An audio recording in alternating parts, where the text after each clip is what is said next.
हमने ये भी देखा है कि ये किस प्रकार से करप्शन वाली सरकार बनी है। आईएनसी का मतलब ही अब इंडियन नेशनल कांग्रेस नहीं, आई नीड करप्शन हो चुका है।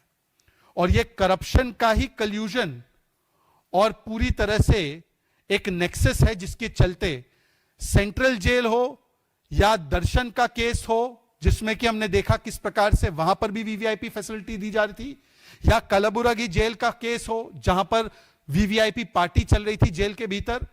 यह पूरा का पूरा करप्शन का नेक्सस है।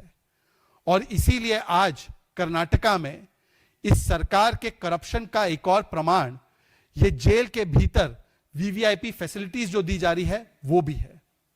कर्नाटका में वैसे करप्शन का अगर देखा जाए तो एक नहीं कई आपके सामने किस्से सामने आते हैं। एक तो मूडा स्कैम है जिसमें खुद मुख्यमंत्री इन्वॉल्व है।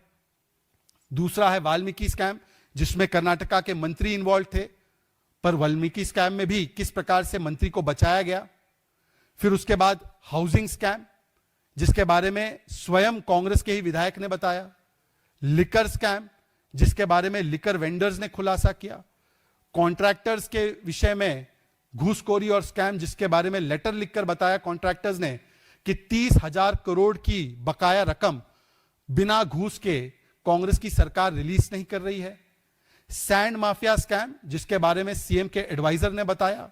और अब ये वीवीआईपी जेल ट्रीटमेंट स्कैम, मतलब वीवीआईपी सुविधा पानी है तो मंत्री से लेकर वहां के अधिकारी को घूस दो, और चाहे आप आतंकी हो, अपराधी हो या बलात्कारी हो, आपको वीवीआईपी फैसिलिटी मिलेगी।